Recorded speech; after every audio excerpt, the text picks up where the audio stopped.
Apocalipsis, por favor, capítulo 1. Creo que los niños van a pasar a sus clases, por favor, de la escuela dominical, así que si pueden ir pasando ya, sería estupendo. Los demás nos quedamos aquí y prestamos atención a la palabra de nuestro Dios. Leían esta semana una anécdota, un hecho verídico. Se cuenta la historia de un agricultor que se encontraba un día trabajando en el campo y de repente comienza a oír unos alaridos, unos gritos de socorro, pidiendo ayuda. Sale corriendo y se encuentra un crío, un chico joven, hundiéndose en el lodo, hundiéndose en el barro, imposible de salir de aquella situación. Y este hombre va y le salva la vida y lo saca. Y al día siguiente aparece por aquella propiedad, por aquella finca, el padre de ese niño. Vino no solamente a darle gracias, sino que además también vino para, de alguna manera, recompensar el detalle tremendo que había tenido este hombre de haber salvado la vida de su hijo. El agricultor no quiso aceptar en ningún momento ningún dinero, ningún tipo de recompensa, sino dijo, en absoluto, no hice esto por dinero, ni muchísimo menos, sino que incluso hasta lo volvería a hacer. Entonces este hombre le dice, bueno, pues permítame usted entonces pagarle los estudios a su hijo. Yo quiero pagarle una carrera y quiero que su hijo algún día pues saque una carrera y tenga unos estudios en la vida. El padre sí aceptó. Y cuenta la historia de que este niño fue a la escuela, se graduó, fue a la universidad, y hoy en día todos lo conocemos como el doctor Fleming, el doctor o el inventor o el creador de la penicilina. Pasaron los años y el hijo de este hombre que él había salvado cae enfermo.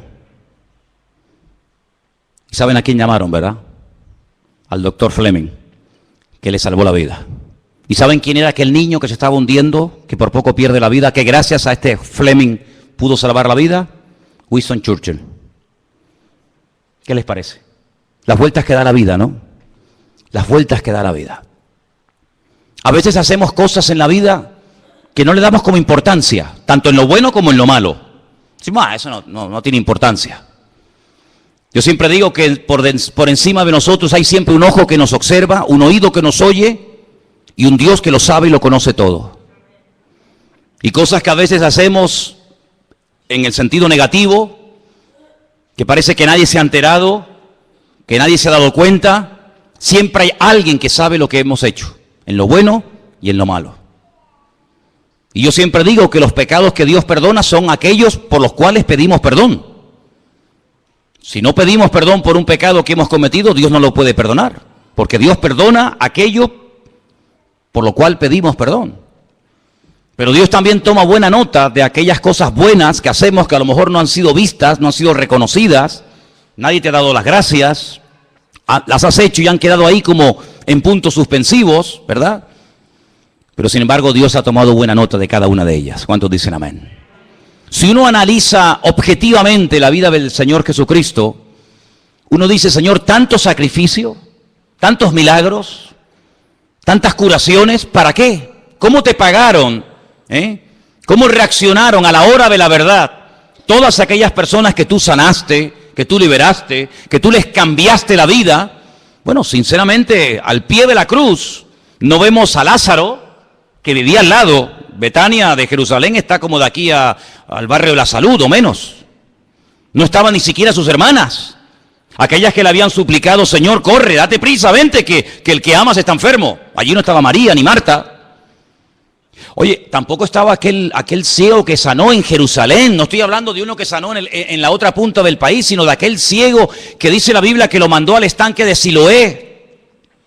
Y dice que fue con barro en sus ojos y volvió viendo. Tampoco estaba. Bueno, por no estar, no estaban ni sus discípulos.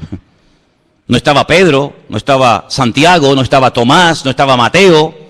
No estaban sus discípulos, pero uno sí estaba. Sabemos quién es, ¿verdad? Juan. Y yo creo que hay detalles que en la vida marcan la diferencia. Lo que este agricultor hizo por aquel chico, que lo hizo desinteresadamente, sin esperar recibir recompensa alguna. Fíjate la repercusión que tuvo en la historia y fíjate a quién salvó y a lo que llegó ese muchacho en la Segunda Guerra Mundial. Y yo creo que en el sentido espiritual hay miles de detalles que podemos hacer a lo largo de nuestra vida, que Dios toma buena nota de ellos, y cuando llega el momento, el Señor, que toma siempre buena nota de nuestras acciones, pero más que de nuestras acciones, de la actitud con la que hacemos las acciones, porque podemos hacer muchas cosas, ¿verdad, hermanos? Pero ¿por qué las hacemos? ¿Cómo las hacemos? ¿Con qué actitud las hacemos? ¿Con qué actitud hemos ofrendado? ¿Con qué actitud hemos predicado? ¿Con qué actitud hemos hecho aquella obra? ¿Con qué actitud? Eso es lo que cuenta delante del Señor. Pues yo creo sinceramente que por el hecho de haber estado Juan al pie de la cruz, expuesto a que también le echaran mano y lo crucificaran a él, yo creo que el Señor lo recompensó, ¿sabes? No tengo un versículo que puedo utilizarlo como aval de lo que estoy diciendo, pero creo sinceramente que a veces hay detalles en la vida que hacemos para el Señor. Porque todo lo que hacemos en la vida, dice la Biblia, que tenemos que hacerlo no solamente en el nombre del Señor, sino para el Señor. ¿Cuántos dicen amén? No para ser visto, ni aplaudido, ni reconocido, sino para el Señor. Yo creo que por el hecho de haber estado Juan allí, también como no, jugándose la vida, allí al pie de la cruz, el Señor lo recompensó dándole la revelación más grande que jamás ningún ser humano ha tenido acerca de él. Y me refiero al último libro de la Biblia, el libro del Apocalipsis.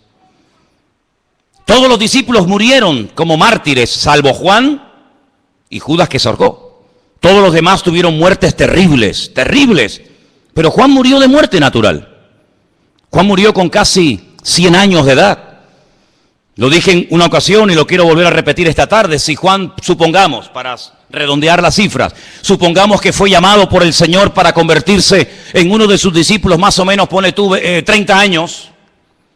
Si muere a los 100, este hombre ha estado 70 años de su vida sirviendo a Cristo. 70 años de su vida dando el callo de su vida, predicando de Él, de su palabra, de lo que vio, de lo que aprendió, de lo que experimentó. Él fue uno de los que subió al monte de la transfiguración, ¿os acordáis? Él vio a Elías, él vio a Moisés, él escuchó aquella conversación allí en el monte Tabor, y allí los vio hablando, ¿verdad?, de cómo sería su venida, su partida. Él vio cosas tremendas y él tuvo durante muchos años, él tuvo el privilegio de tener en su casa nada más y nada menos que a la madre de nuestro Señor Jesucristo. A Miriam o a María. ¿Cuántas preguntas le habrá hecho Juan a María, verdad? ¿Cuántas conversaciones alrededor de una mesa? Oye, ¿y cómo era él de niño? ¿Y cómo hablaba? ¿Y cómo se comportaba? ¿Y qué te dijo verdaderamente Gabriel? ¿Cuántas conversaciones en tantos años habrá mantenido Juan con María y María con él, verdad? Pero Juan llegó a ser el hombre que vivió más cerca del corazón de Cristo. Así como David fue el hombre que vivió más cerca del corazón de Dios en lo que llamamos el Antiguo Testamento, en el Nuevo Testamento fue la persona que más profunda e íntimamente llegó a conocer al Señor. Yo también lo he dicho, esto que voy a decir ahora en otras ocasiones, pero siempre me ha llamado tremendamente la atención que la última vez que el Señor cena con sus discípulos, Él dice algo, vamos a decir, una especie de profecía, que se cumpliría al pie de la letra. Y es cuando Él dice, hay uno sentado alrededor de esta mesa conmigo que me va a entregar, que me va a traicionar. Todos los que estaban alrededor de esa mesa, salvo Juan, le hicieron al Señor la misma pregunta. Señor, ¿te refieres a mí? ¿Estás hablando de mí? Eso se lo preguntó Pedro, se lo preguntó Santiago, se lo preguntó Tomás, salvo Juan. Juan no le dijo, ¿seré yo, Señor? Sino Juan hace otra pregunta. Juan le dice, ¿quién es, Señor? ¿Quién es el que te va a traicionar? Porque yo no soy el que te voy a traicionar. Tenía una seguridad, una confianza, las ideas tan claras en aquel momento, que aunque él sabía que el Señor acababa de profetizar que alguien le iba a traicionar, que alguien le iba a vender, él sabía que él no tendría muchos defectos. De hecho, en cierta ocasión, el Señor lo apellidó a él y a su hermano, porque eran hermanos, Santiago y él, les dijo, hijos del trueno, bonarjes. Ese carácter fuerte, impetuoso que tenían en un principio, ¿verdad? Que el Señor lo fue moldeando y tratando hasta llegar a ser lo que llegó a ser. Pero él, a pesar de los muchos defectos que como cualquier ser humano podía haber llegado a tener en su vida, él sabía que él nunca iba a vender al Señor. Él nunca iba a traicionar al Señor. Por lo tanto, él le dice, Señor, ¿quién es? Y él fue el único que recibió por revelación directa del Señor quién era el traidor. Y le dijo, fíjate bien lo que voy a hacer. Al que yo le dé pan mojado en vino, ese es. Jesús moja pan en vino y le dice a Judas, Judas, toma.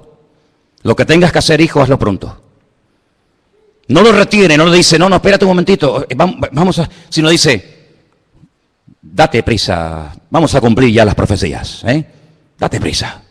Así que Juan sabía perfectamente que el traidor no era ni Pedro, ni Santiago, ni él, sino que era Judas Iscariote. Y él fue allí al monte de la calavera y allí estuvo hasta el último momento y él dio testimonio de que Jesús en la cruz no se desmayó, no sufrió un desvanecimiento, sino que él murió. Dice, y mi testimonio es verdadero. Yo vi cuando le traspasaron el costado que salía agua y sangre. Y yo estaba allí al pie de la cruz. Él llegó a conocer al Señor de una forma tremenda. Sabemos que él fue una persona que el Señor lo utilizó a la hora también de escribir y de divulgar el Evangelio. El Evangelio según San Juan, ¿quién no lo ha leído? ¿Hay alguien aquí que no ha leído todavía el Evangelio según San Juan? Pues no sabes lo que te estás perdiendo. Un Evangelio precioso, ¿sí o no? Un Evangelio maravilloso. Empieza más o menos igual que el Génesis. Bereshit hayá, en el principio era la palabra y la palabra era Dios. Y fíjate que su evangelio es un evangelio tan diferente a los demás, que cuando estudiamos los evangelios, al de Juan siempre se estudia aparte, porque las características que contiene el evangelio de Juan son totalmente diferentes a las que tiene Mateo, Marcos y Lucas. Él escoge 7 milagros, como también nos ha enseñado en otra ocasión. Él escoge a propósito 7 milagros que no los llama milagros, sino los llama señales. Y a través de esos 7 milagros o señales, él intenta presentar a Cristo de una forma variada, lo más completa posible, para que la gente se haga más o menos una idea de a quién adoramos, a quién servimos y quién era realmente el Señor. Y yo les enseñé una vez un número que yo no sé si ustedes lo recuerdan. 2, 4, 5, 6, 6, 9, 11. ¿Sois capaces de aprender ese número? Facilito, ¿no? 2, 4, 5, 6, 6, 9, 11. A ver. Ya está. El teléfono de Juan. En esos 7 capítulos, el 2, el 4, el 5, el 6, hay 2 en el 6, 6, 9, 11, encuentras esos 7 señales o milagros que él escoge a propósito para presentar a Cristo como si estuviéramos en esta tarde grabando el culto con 7 cámaras diferentes. Una en la izquierda, otra a la derecha, una atrás, una adelante, una arriba, una en diagonal. Cuando terminara la reunión, cuando terminara el culto, si pudiéramos ver en una pantalla todo lo que esas 7 cámaras grabaron, todas grabaron la verdad, todas grabaron el culto, pero desde diferente ángulo. Con una veríamos a unas personas, con otra veríamos a otros hermanos, con otra veríamos una perspectiva diferente a la otra, pero todas grabaron la verdad. Eso es lo que hace Juan. Él comienza su evangelio diciendo que el primer milagro de Cristo, y curiosamente el único que dice cuál fue el primer milagro de Cristo es Juan. Dice que convirtió agua en vino, pero no en un vino cualquiera, sino en un vino de calidad. Luego Él es el Señor de la calidad. ¿Cuántos dicen amén?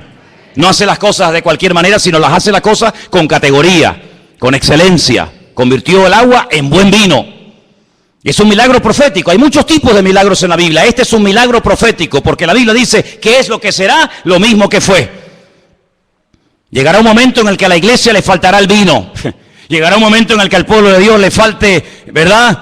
Ese gozo, esa alegría, ese júbilo, esa renovación, y el Señor viene casi en el último momento a renovar lo que el diablo ha querido deteriorar y romper, pero Él viene a restaurar todo, y hasta que no restaure todo, Él no viene. ¿Cuántos dicen amén? Y vemos cómo el Señor sana a distancia. No hace falta que el enfermo esté aquí, cerquita, que se deje tocar, que se deje ministrar. No hace falta, no hace falta. Señor, tengo un criado que está enfermo. Bueno, vamos, no hace falta. Di la palabra. Pues venga, va, tu criado está sano.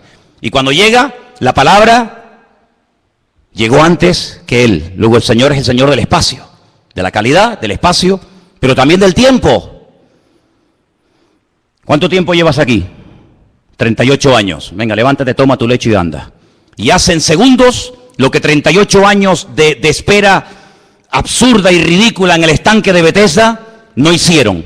Señor de la calidad, de la cantidad, del espacio, del tiempo. En el capítulo 6 multiplica los panes y los peces, el Señor de la cantidad, camina por encima de las aguas, el Señor que domina la naturaleza. Vamos al capítulo 9, lo vemos sacando a Lázaro de la tumba, el Señor de la vida, del ciego, y finalmente en el capítulo 11 resucitando a Lázaro.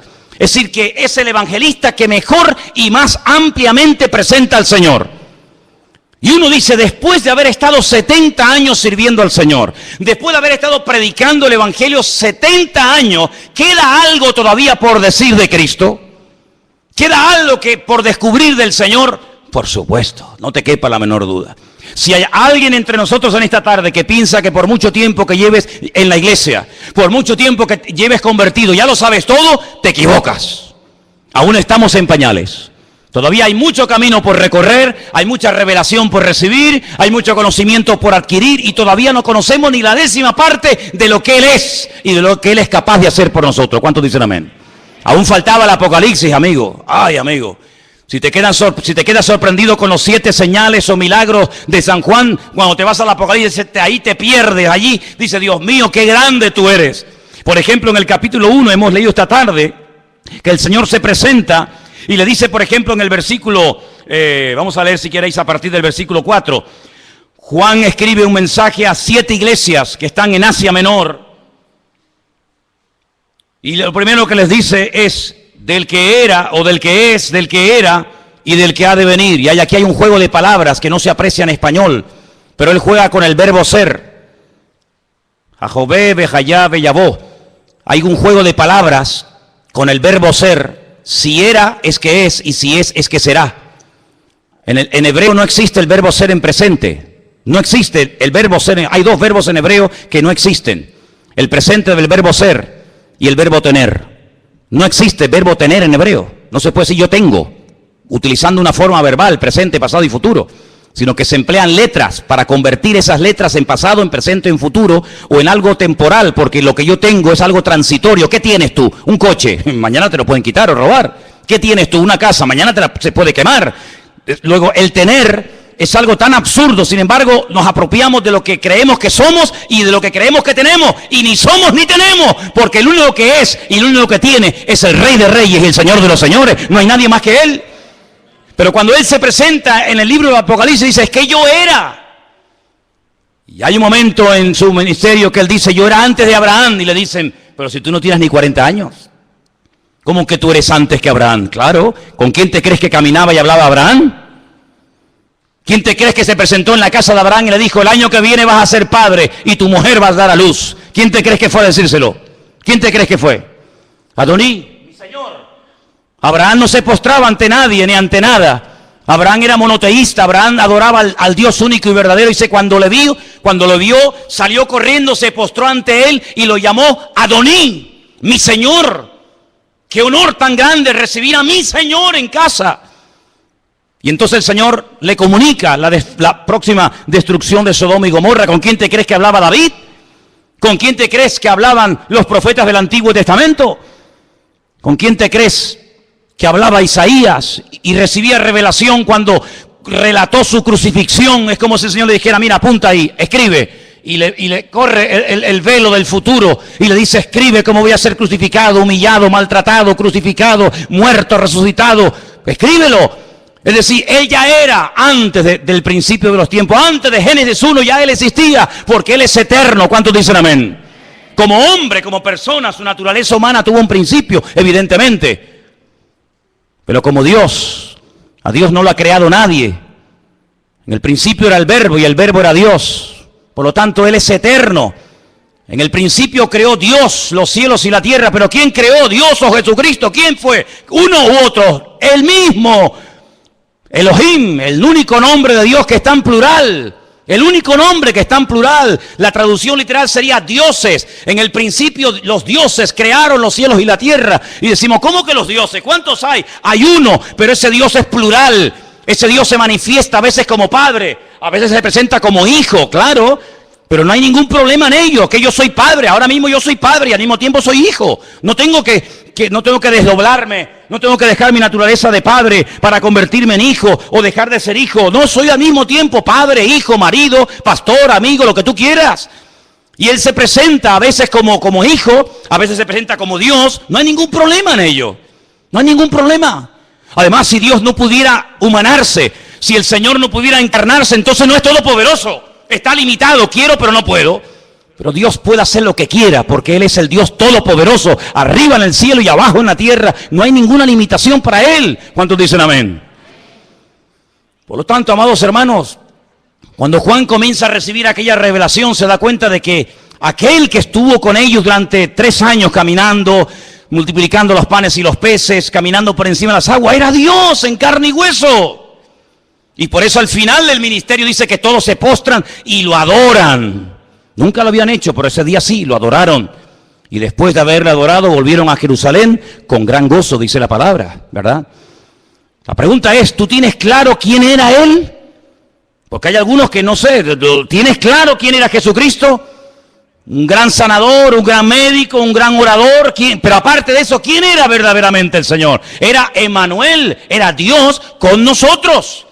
Se metió en un frasco, se limitó, claro, en espacio y en tiempo, como todos los seres humanos. Pero por encima de eso, nunca perdió su capacidad es divina. Es más, cuando un día viene una persona que no se habían visto teóricamente nunca en la vida, Jesús dice, chicos, escúcheme bien, mira, ahí viene un verdadero israelita. Y Natanael le dice, Señor, pero si tú a mí nunca me has visto, si no nos conocemos, dice que no, yo te vi a ti el otro día cuando estaba debajo de la higuera. Y Natanael dice, Señor, dice, no te sorprendas por esto no es más que el principio. A partir de ahora vas a ver ángeles que suben y bajan, suben y bajan, suben y bajan sobre la vida del Hijo del Hombre. Por lo tanto, no te sorprendas, ¿te das cuenta? Así que, amados hermanos, lo vemos a Él, sí, limitado en espacio y en tiempo, pero lo vemos a Él que Él no es controlado por nada ni por nadie. Él es capaz de hacer milagros creativos, de crear de la nada cosas que no existen, de multiplicar los panes y los peces, de caminar por encima de las aguas. Él es capaz de resucitar muertos que hace más de 72 horas que están ya muertos y pudriéndose en un cementerio. No hay problema en ello. Y lo tiene que llamar por nombre, porque si solamente hubiera dicho ven fuera, sale todo el cementerio fuera. Él tiene todo el poder y tiene toda la autoridad. No hay nada que lo limite, absolutamente nada. Él es capaz de bajar al infierno y decir al diablo, dame las llaves, fuera, se acabó. Aquí el que manda, el que controla, el que abre y el que cierra soy yo. Él es el Dios todopoderoso. ¿Cuántos dicen amén? Pero aparte de eso, en el libro del Apocalipsis aparecen títulos que Él recibe. Y por ejemplo, mira este, versículo 5, Jesucristo, el testigo fiel. ¿Sabéis que la palabra testigo y mártir es la misma? El mártir, el fiel, el primogénito de los muertos, el soberano de los reyes de la tierra, al que nos amó, nos lavó de nuestros pecados con su sangre. Bendito sea Dios. Qué maravilloso saber que hay un perdón para los pecados, que el ser humano puede recibir perdón, puede recibir alivio, puede recibir paz a través de la sangre de Jesucristo. Y dicho sea de paso, solamente la sangre de Cristo puede limpiar nuestros pecados. No hay nada que pueda perdonar los pecados, de limpiar nuestra alma más que la sangre de Jesucristo. No hay nada. Todos aquellos animales que se mataban en el Antiguo Testamento eran símbolo, tipo de a ese sacrificio perfecto que Él haría cuando Él viniera. Dice la Biblia en el libro de Hebreos, si aquellos animales limpiaran verdaderamente los pecados, ¿para qué tienen que ir todos los días, todas las semanas, todos los meses, toda la vida a presentar y matar, animales? Pero Él se presentó una vez y con ese sacrificio ya está, se acabó. Murió por los que habían muerto. Murió por los que vivían y murió anticipadamente por los que aún no existían, pero sabía el Señor que necesitarían también redención en el futuro. Un sacrificio perfecto y una vez y para siempre. Y dice, y aparecerá por segunda vez sin relación en absoluto con el pecado, sino vendrá para otra cosa. Primero vendría como cordero para sufrir, para morir, para pagar el precio de nuestros pecados. Y la segunda vez vendría como un león, como rey triunfante y glorioso.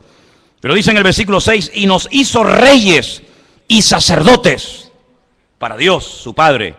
A Él sea la gloria e imperio por los siglos de los siglos. Amén. Ahora dice, he aquí que viene con las nubes, y todo ojo le verá.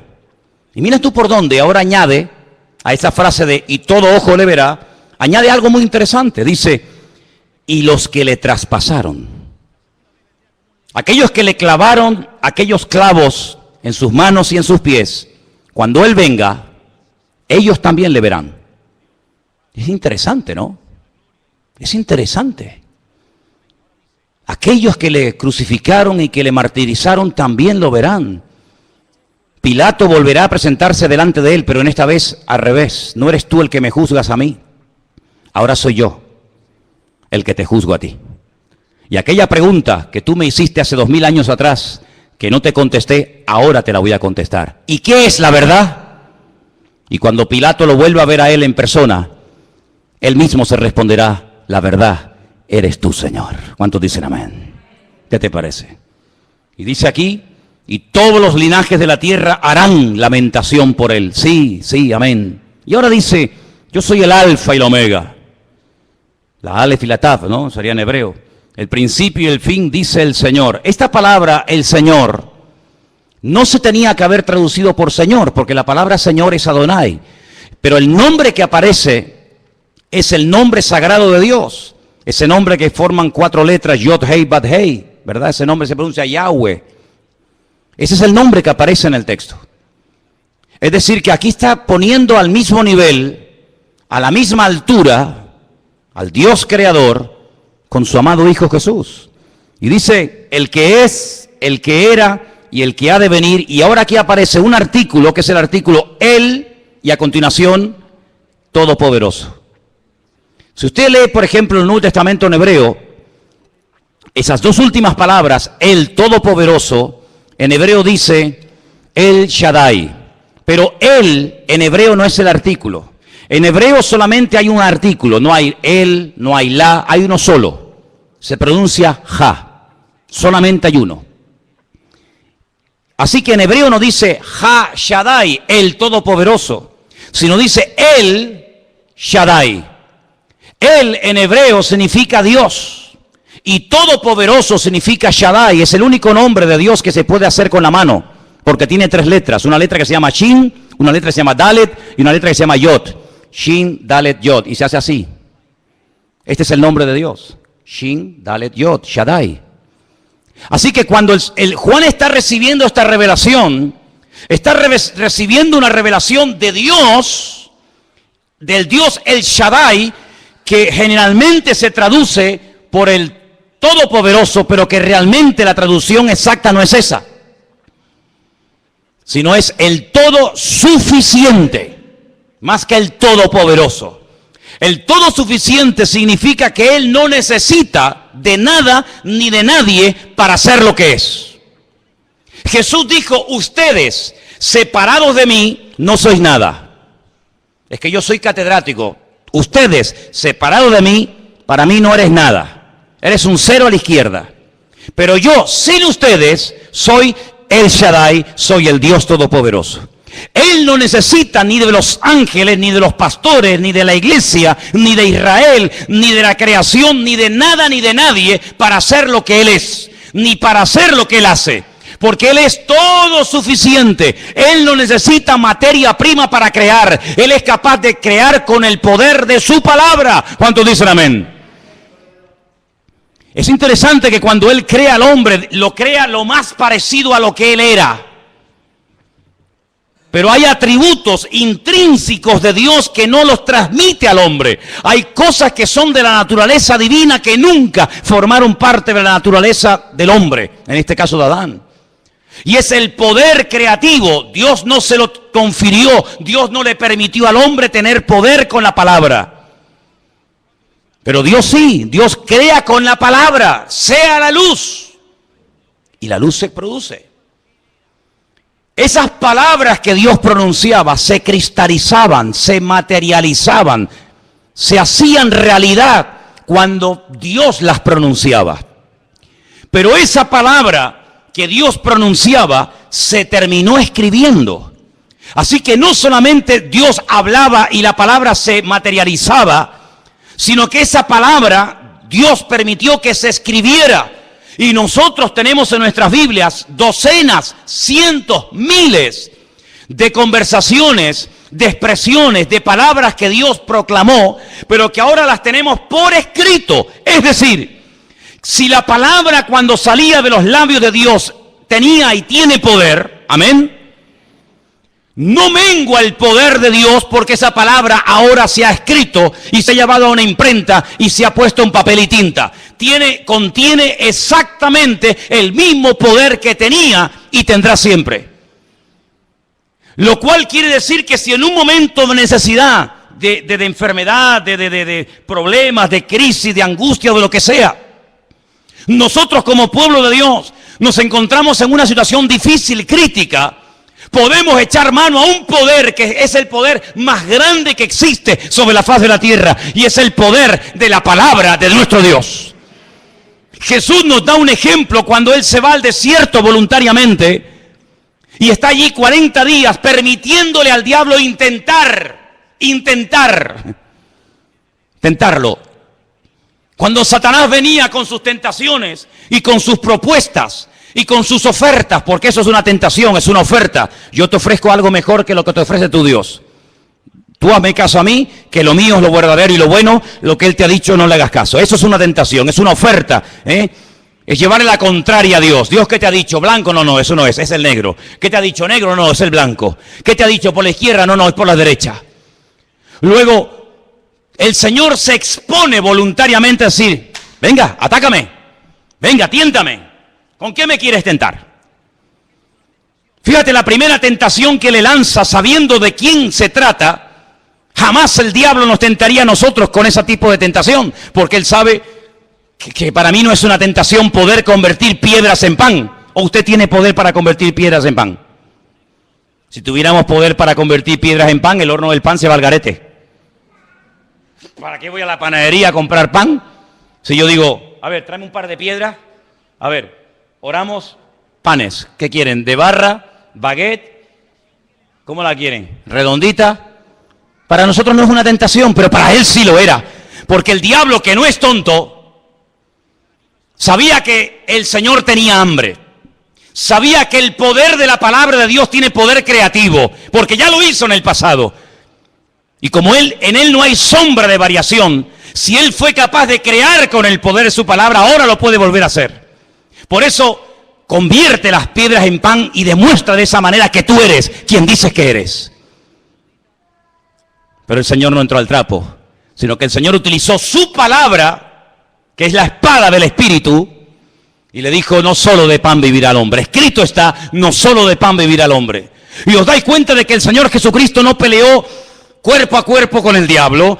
El Señor Jesucristo no entró en discusiones porque tú dijiste, porque yo te dije. No, sino echa mano del poder más grande delegado en este mundo, que es el poder de la palabra de Dios. Luego, lo que tú llevas en tu mano, en tu bolso, en la guantera de tu coche, lo que tú tienes encima en este momento es dinamita, mi hermano. Es un poder impresionante que el diablo lo conoce y lo sabe más que tú.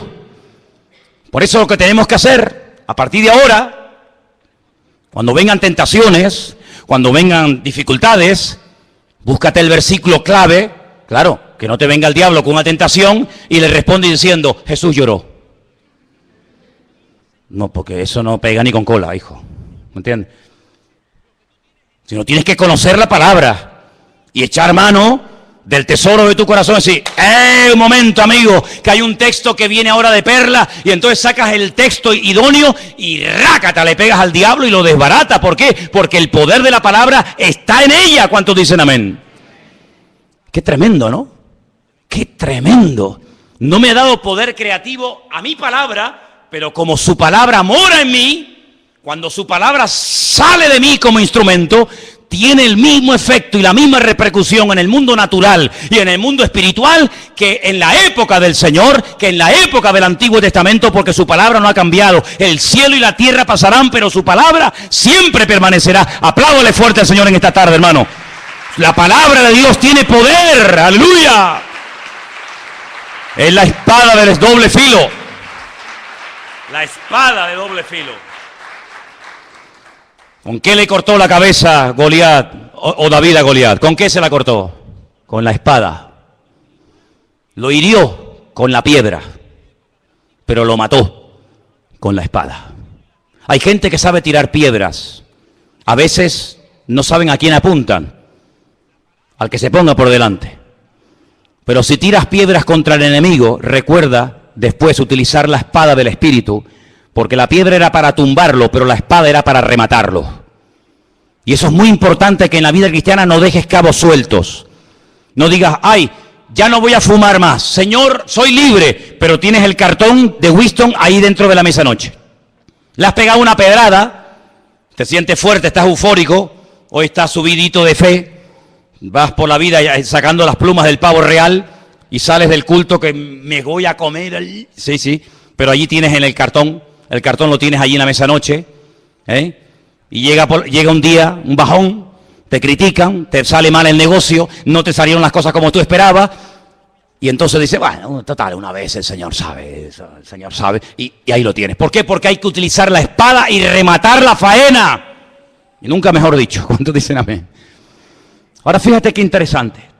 El Todopoderoso, ese Dios todopoderoso, todo suficiente, que no necesita de nada ni de nadie, se humilla y se rebaja de tal manera que llega a pedir oración a los que él creía que eran los más espirituales del grupo. Pedro, Jacobo, Juan, ¿podéis orar por mí esta noche?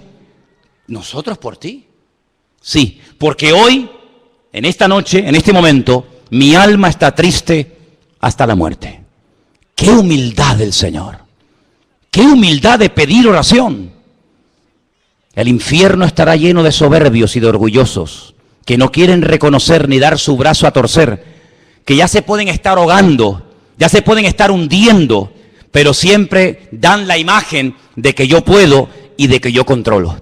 Sin embargo, el mismísimo Señor Jesucristo dijo, hoy pido oración.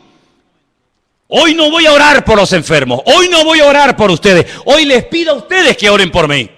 Y para entrar en Jerusalén pidió prestado un burro.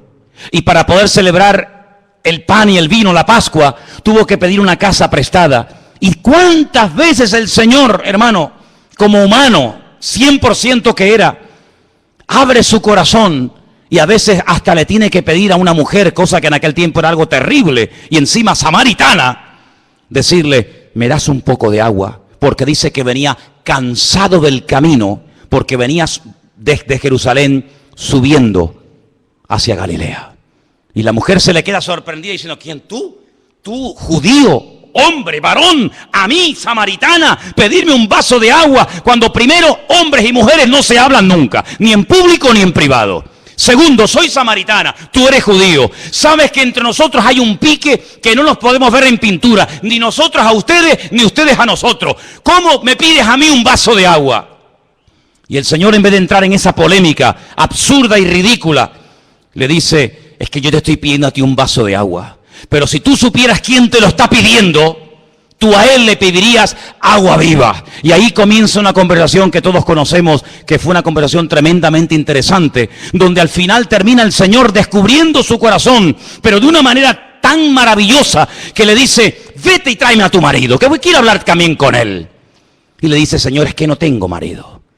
Bien has dicho, mujer, porque ya llevas 5, no sé si es que te los comes, si los pones en la picadora y los trituras, yo no sé lo que haces con ellos, pero ya has tenido 5, 5, y el que ahora tienes tampoco es tu marido. Eres una ladrona que va saltando de cama en cama, robándole los hombres a las mujeres casadas. Por eso te vienes a las 3 de la tarde, al pleno sol del día, para que las mujeres no te vean. Pero yo estoy aquí esperándote.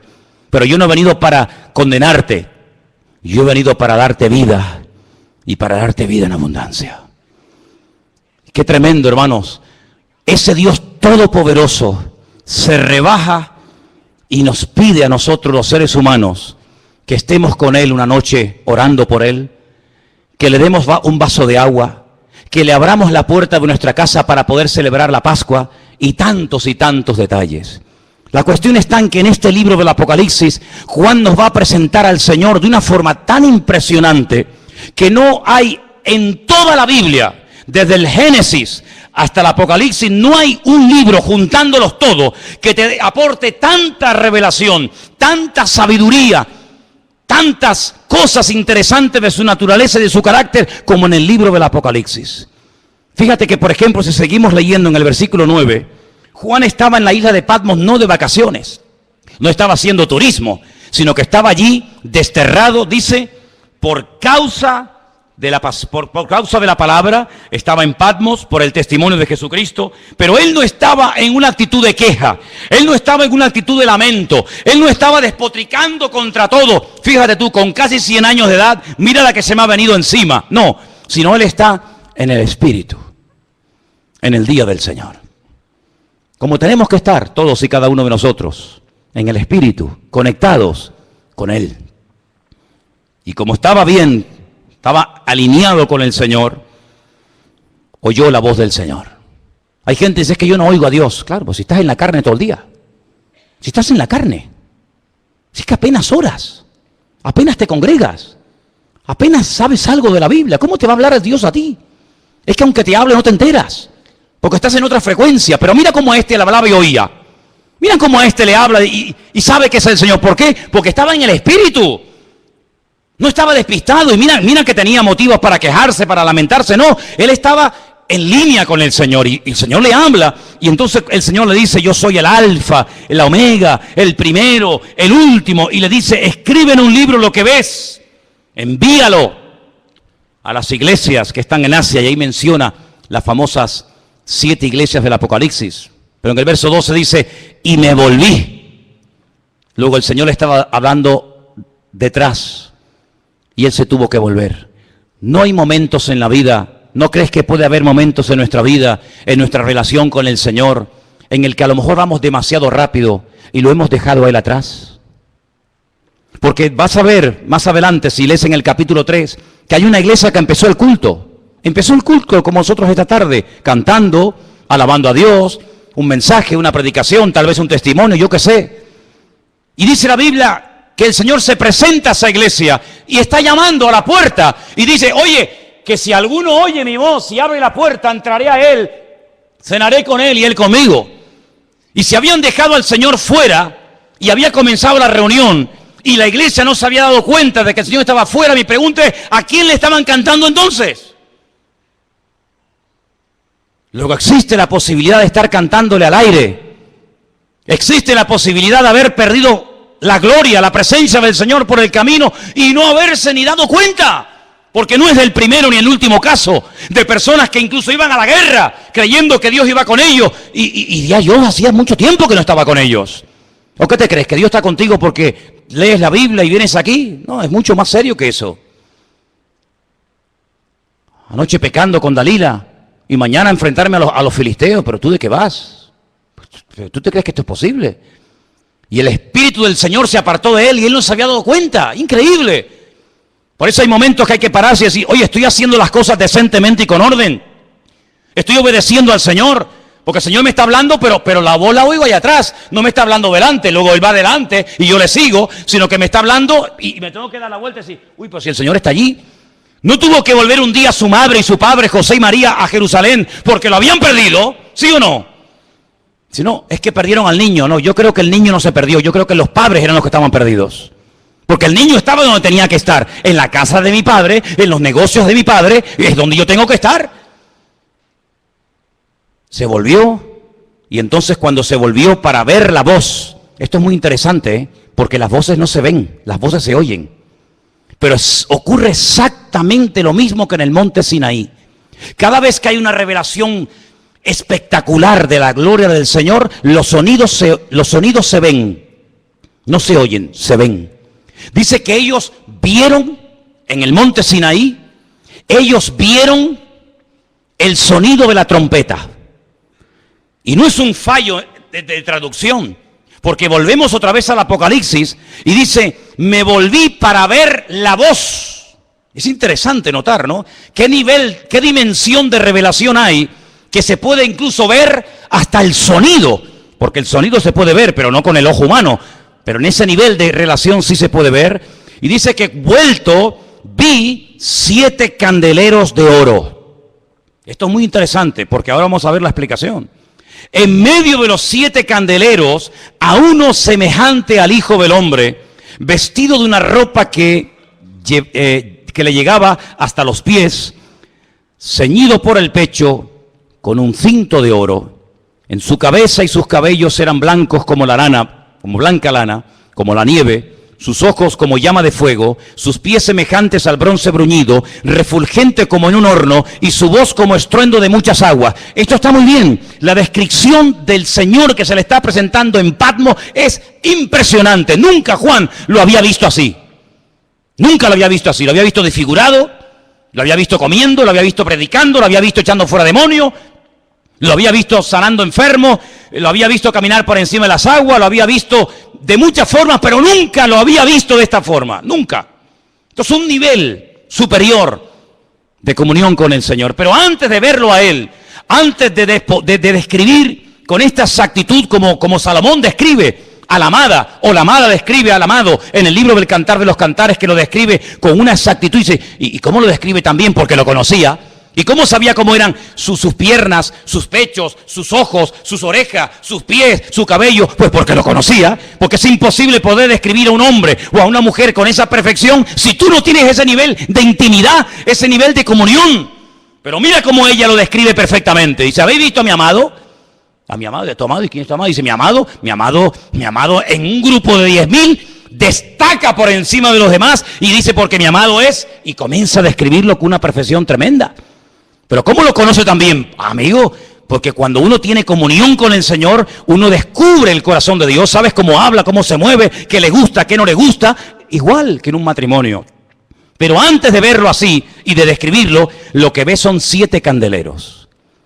A mí me hace gracia cuando hay gente que dice, no, yo no he dejado de leer la Biblia, yo no he dejado de orar en casa, pero yo no me congrego.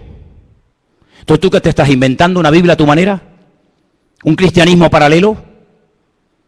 Porque lo primero que tuvo que ver Juan es a las iglesias. ¿Pero a cuáles? ¿Las más bonitas? ¿Las perfectas? No. Las iglesias donde había falsas profecías. Las iglesias donde había falsas doctrinas. Las iglesias donde había discrepancias los unos contra los otros. Las iglesias que decían, nos hemos enriquecido, de ninguna cosa tenemos necesidad. Y el Señor dice, ¿que no tenéis necesidad de nada? Si sois pobres, ciegos, desnudos y venturados, que no sabéis nada. Primero tienes que ver a mi pueblo, a mi cuerpo, a mis hijos, para después verme a mí. Hay muchos que quieren solamente tener una comunión con Él, pero dice la Biblia que si alguno dice que ama a Dios y aborrece a su hermano, tú eres un mentiroso. Y te lo digo así en la cara, tú eres un mentiroso. ¿Usted ama a Dios y no puedes ver a este en pintura? ¿Y no puedes ver a esta en pintura y cuando viene por aquí te haces el loco y vas por la otra calle para que no te vea? Usted es un mentiroso según la palabra de Dios. Porque dice que el que dice que ama a Dios y aborrece a su hermano es un homicida y es un mentiroso. ¿Por dónde empieza el amor a Dios? Si usted nunca ha visto a Dios, ¿sabe cómo es Dios? Usted nunca ha visto a Dios, nunca lo ha visto. Usted nunca ha oído la voz audible de Dios. Pero ¿dónde comienzo a descubrir a Dios? ¿Dónde comienzo a conocer al Señor? En el pueblo de Dios. Y cuando uno ve al pueblo de Dios, uno dice, pero Señor, es que tu pueblo no es perfecto. Claro, pero cuando tú conoces al pueblo de Dios, ¿sabes de quién te enamoras? ¿De quién? Cuando tú ves a los hermanos, cuando tú ves al pueblo de Dios, cuando tú ves el estado de las iglesias, ¿de quién te enamoras? Algunos dicen de los hermanos, ¿sí? No me digas, qué espiritual. Cuando yo veo a los hermanos y veo las iglesias y veo las congregaciones, yo me enamoro de Dios. Porque yo digo, qué grande eres tú, Señor. Que con lo malo que somos, con lo envidiosos y orgullosos y esto que somos, qué grande eres tú, Señor, para amar a este pueblo en el cual yo me siento parte, porque es imposible que si no es por un amor sobrenatural, es imposible que Dios nos ame, porque el que nosotros le amemos a Él es lógico y normal, lo decía anoche. ¿Quién no se va a enamorar de un Dios que cuando estás enfermo te sana? ¿Quién no se va a enamorar de un Dios que cuando caes te levantas? ¿Quién no se va a enamorar de un Dios que cuando te sientes solo te hace compañía? Es normal, pero ¿quién se va a enamorar de un pueblo como nosotros? Solamente Él. ¿Por qué? Porque Dios es amor. Dale ese fuerte aplauso al Señor en esta tarde, aleluya. Por eso cuando te veo a ti, me enamoro de Dios, aleluya. Bendito sea Dios. Bendito sea Dios.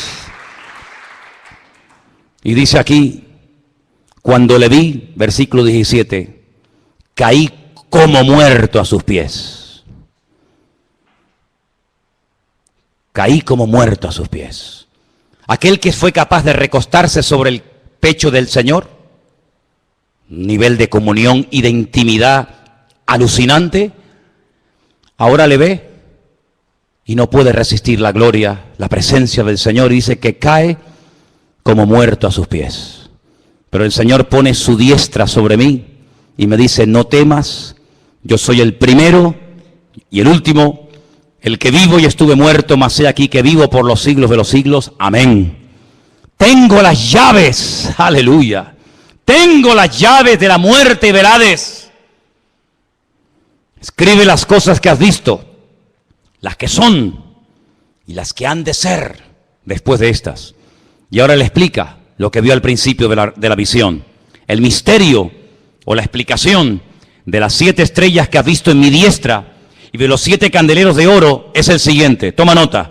Las 7 iglesias son los ángeles de las 7 iglesias y los 7 candeleros que has visto son las 7 iglesias a las cuales él les escribe el libro Apocalipsis, Éfeso, Mirna, Tiatira, Pérgamo, la Odisea, etcétera, etcétera. Por lo tanto, amados hermanos, estamos viviendo en unos tiempos en los que no podemos separar lo que es el pueblo del Señor del pueblo. No podemos crearnos un evangelio y una Biblia diferente a la que tenemos. La vida cristiana no se ha diseñado por el Señor para vivirla independientemente los unos de los otros, sino el Señor nos ha diseñado como nos diseñó el cuerpo humano, en una interdependencia los miembros los unos de los otros tremendo, de tal manera que todos los miembros de nuestro cuerpo se necesitan los unos a los otros, y hay de un miembro de nuestro cuerpo que por lo que sea, por enfermedad, por deterioro, por lo que sea, se enferma, se estropea, se enferma, tenemos un problema tremendo, porque no hay ningún miembro de nuestro cuerpo que haya sido creado para sustituir a otro. Por eso a veces hay que poner prótesis, por eso a veces hay que poner trozos de vena o corazones, a veces hasta de plástico, y a veces hay que poner piernas y brazos. ¿Por qué? Porque el ser humano no es como un pulpo que pierde un brazo y a los 3 meses tiene otro, o como un lagarto que sale corriendo y deja la cola para que no lo mate y a las pocas semanas tiene otra cola. El ser humano no, lo que pierdes ya no lo puedes recuperar más. La única forma de poder recuperar el gozo perdido, la victoria perdida, la fe perdida, la unción perdida, es buscándolo a Él, porque no te puedes regenerar a ti mismo. Y por eso, amados hermanos, tenemos que depender diariamente del Señor, porque nuestro amor, nuestra fe se agota, nuestra paciencia tiene un límite, nuestro conocimiento llega un momento que digo, Señor, yo ya no puedo meter más en la cabeza, ya no me cabe más. Pero el Señor dice, venid a mí, los que están cargados, los que están agobiados, trabajados, dice que yo, lo primero que voy a hacer es hacerles descansar. Y creo que en estos tiempos tenemos que aprender a descansar ¿en qué? En Dios. Ahora en estas últimas semanas se está oyendo hablar mucho acerca de política. Habéis visto, ¿no? En los bares, en las familias, en las casas, incluso aquí hasta a veces en la iglesia, ¿no? Me escucho a gente hablando de política, y algunos tienen esperanzas de que, bueno, si ahora entra fulano o entra mengano, ¿sabéis una cosa? Yo no tengo esperanza, ni confianza, ni fe en ninguno. En ninguno. Maldito el hombre que confía en el hombre. Y algunos, como si le dieran comisión, ¿no? Algunos hablan como dicen, bueno, pero a ti te dan comisión por lo que estás diciendo. Si usaras la misma verborrea y el mismo entusiasmo para defender el Evangelio de Jesucristo como defiendes a fulano, a mengano, tendríamos que levantarte un altar o darte el premio Nobel, ¿no? Yo no defiendo a nadie, porque todos mienten, porque todos van a lo suyo, y porque al único que tenemos que adorar, honrar y agarrarnos fielmente, porque ese sí que promete y cumple, ese sí que promete y cumple, es el Señor de señores y el Rey de reyes. Y tenemos que partir de la base que la historia, quien la controla no es tú ni yo. La historia, las naciones, los pueblos, quien quita, quien pone, es el Eterno, el Señor. ¿Quién puso a Faraón en Egipto? Dime. Puso a un faraón bueno y allí se iban todos. Y puso un faraón malo, ¿sí o no? Y hay momentos que hay que ir a Egipto y momentos que hay que salir de Egipto. Amigo, ¿quién levantó a Nabucodonosor? ¿Quién levantó a las autoridades del pasado, del presente y del futuro? ¿Quién es el que quita, el que pone, el que cierra y el que abre? ¿Quién? Dios. Dios es el que quita y el que pone. Y nuestra obligación, hermanos, es orar para que la voluntad de Dios se haga. Y si tiene que entrar fulano, o salir mengano, o entrar este, o entrar el otro, a mí me da igual. Porque yo sé en quién he creído. Y yo sé que a veces, para que el pueblo de Dios se acerque más al Señor, se tienen que poner las cosas difíciles. Tenemos la tendencia, los cristianos europeos, tenemos la tendencia, las iglesias de Europa, de esta parte del mundo, de orar para que no vengan cosas malas, de orar para que no venga persecución, de orar para que todo vaya mejor, de orar para que entre el mejor, el más no sé qué. No me digas. Y sin embargo tú analizas cómo está el nivel de la iglesia en otras partes del mundo y le ha pasado por encima a la iglesia de Europa. Países donde hay guerras, persecuciones, matanzas, crucifixiones, hermanos degollados. Y sin embargo no dejan de orar y de buscar al Señor. He estado en lugares donde no hay la libertad que tenemos aquí, bueno, la supuesta libertad que tenemos aquí. Y sin embargo he visto un nivel de fe y de crecimiento y de madurez mucho más elevado que el que tenemos aquí con toda la famosa democracia y con todas las historias. Por lo tanto, amados hermanos, al que tenemos que buscar es al Señor. Buscarlo a Él, que se haga la voluntad de Dios. Y si Dios tiene que levantar a un Nerón, que lo ponga el Señor. Y si Dios tiene que quitarlo, pues que lo quite. Y si Dios tiene que levantar a un Ciro, como levantó en el Antiguo Testamento a un rey pagano, para financiar la obra de Dios, pues que lo levante. Así que, amados hermanos, pongamos la confianza en el Cristo resucitado, porque Él no está muerto, Él está vivo. No pongas la confianza en la pensión, no ponga la confianza en sus ahorros, pon la confianza en Dios. Porque muchos en este país pusieron su confianza en sus ahorros, en su plan de pensión, y mira cómo están, gritando, desesperados por las calles, pidiéndole al hombre que le devuelva lo que el hombre le quitó. Pero lo que Dios te da, nadie te lo puede quitar.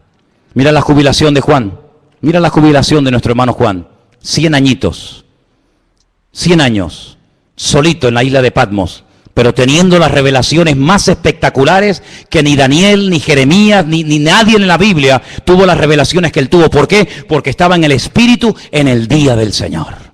Así que quiero que en esta tarde oremos, cierres tus ojos un momentito y le pidas al Señor que en estos tiempos difíciles y raros y extraños de cambios o de posibles cambios, no caigamos en el error y en la trampa de poner la confianza en los hombres. Porque muchos de los que pusieron su confianza en los hombres se llevaron tremendas desilusiones. Y podríamos hablar de muchos casos y ejemplos de la historia, de muchos que creyeron que cuando entrara fulanito, todo se arreglaría y al final fue peor de lo que había. Por eso, amados hermanos, hemos llegado a un momento en la historia en el que solamente podemos buscar y depender de nuestro Dios. Hermano, ahí donde está, ore y hable con el Señor. Dígale al Señor: Dios mío, pongo mi confianza en ti, me agarro a ti, me aferro a ti, a tu palabra, a tus promesas. Y sé, Dios mío, que tú estás conmigo como poderoso gigante. Juan no estaba solo en Patmos, hermanos. No. Juan no estaba solo en Patmos. La soledad, el destierro de Juan en Patmos, lo permitió el Señor. ¿Sabéis para qué? Para que en ese lugar duro y difícil tuviera un tiempo para tener la revelación más maravillosa que se puede tener sobre el Señor. Sobre el Señor. Por eso, amados hermanos, a veces la soledad es necesaria. Porque es en la soledad y en la quietud donde el Señor te habla. A veces hay un correr, para aquí y para allá, y no hay tiempo para oír la voz de Dios. Por eso el Señor muchas veces permite que entremos a Patmos, al desierto, para que allí podamos oír la voz de nuestro Dios.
Closer back to you.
Bendito sea el nombre de nuestro Dios.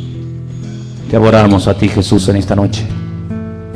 Ponemos en ti nuestra confianza y nos agarramos a ti, el único Dios vivo y verdadero, Jesús. Aleluya. Yo quiero que la iglesia esté orando en esta noche mientras cantamos esta alabanza, esta canción en esta tarde. Yo quiero que tú estés orando, que tú estés ahí tranquilo, sentado, hasta que yo te diga que te pongas de pie. Entrégale su vida al Señor. Ponga su confianza en el Señor, no en el hombre, en Dios, solamente en Él.